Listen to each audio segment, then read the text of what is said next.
Gems of wisdom from metaphors, research, and ancient teachings. The philosophy.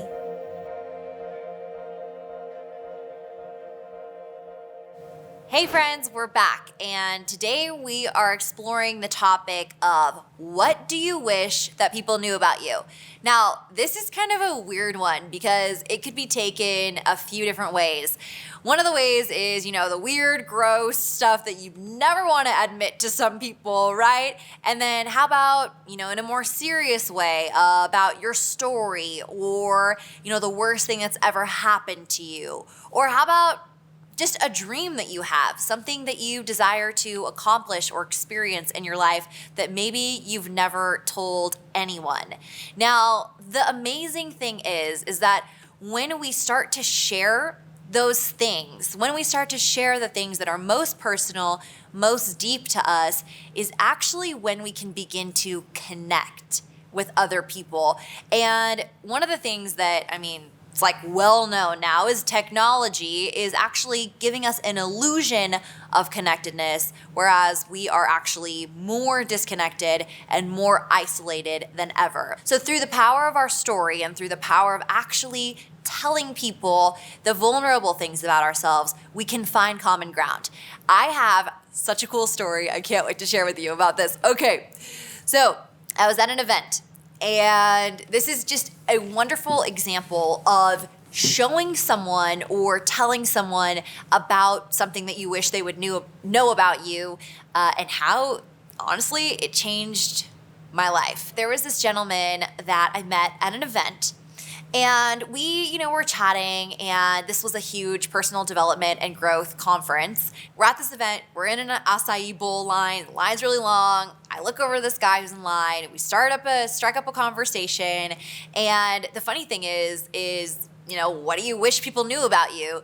Do you spill your guts out to a stranger in an acai line?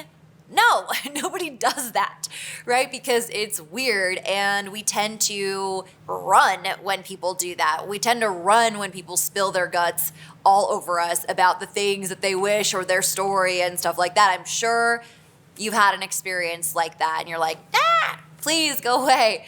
So we're connecting very light, like where are you from? What do you do? All that normal chit chat. Now, I want to pose a question. Do you feel connected after a conversation like that? The answer is no. Maybe there's a light connection, like, oh, you like, football? I like football. Or, you have been to Mexico? I'm from Mexico, right? Like, there's kind of a light connection. However, in order to feel genuine connection with someone, we have to break down the walls and get real and tell people what we wish they knew about us. And then ultimately we'll find that people are more the same than they are different. So we connect, and there's these special limited edition hats. So I was a lucky one. I have no idea how I got this hat. So there was 15,000 people at the event. No less than 100 people came up to me and said, can I buy the hat? Can I have your hat? Where did you get your hat? Etc., etc. You can't find these hats online. They're limited edition. So you get the picture. Now, this guy, he tells me, he's like, I want your hat. Can I buy it from you? And I laughed, and I was like, oh, you'd have to pay me $1 million because I've had so many people ask me about my hat, etc., etc. Now, this is the last day of the event, and we go through this experience that was really cool. It was a meditation, and all of a sudden, I had this feeling like I should give him the hat. It was genuine. It was from my heart. Even though before, I want to be real, like, this hat was a prized possession. People were stopping me and asking me about them. Ugo and I, say goodbye to this guy and his friends, and all of a sudden, I just decide I'm gonna give him the hat. I just felt it, I wanted to, and I did it. I was like, hey, this is for you. His reaction was enormous. All of a sudden, he reaches over to his backpack. He opens it up, unzips it. He grabs out this deck of cards. The deck of cards had never been used. He rips open the plastic wrap. He takes out the cards. He immediately, within 10 minutes, starts to do magic trick after magic trick after magic trick. There's a group of people around, his friends, His friends are like, dude, we've never seen you do this magic. This is amazing, right? And he's like, he's in the zone, and he said out loud, it's been years since I've done any magic. Now, I signed one of the cards, and it's this thing where he hides the card, and then all of a sudden, like, the card, like, appears out of thin air. It was insane, seriously. It was so, so, so cool. And in that moment, I mean, we hugged. He's like, here's a card so that you never stop believing in magic and the power of magic. And we hugged, we took a picture. I walked away. I started to cry, you guys. Like, I was like, I started to cry, and Ugo was moved by this. That is the power of showing someone the one thing that you wish they would know about you. It's so funny. The thing that we think, like, that we're so scared, the thing that we're so scared to show others, whether it's our art or our magic or our dreams or, a desire of our hearts, that's actually the very thing that has the power to connect us for life. I mean, now we're friends on Facebook, and we're planning to maybe go down to Mexico and hang out with him. We might do some business venture with him. And it all came from that one moment.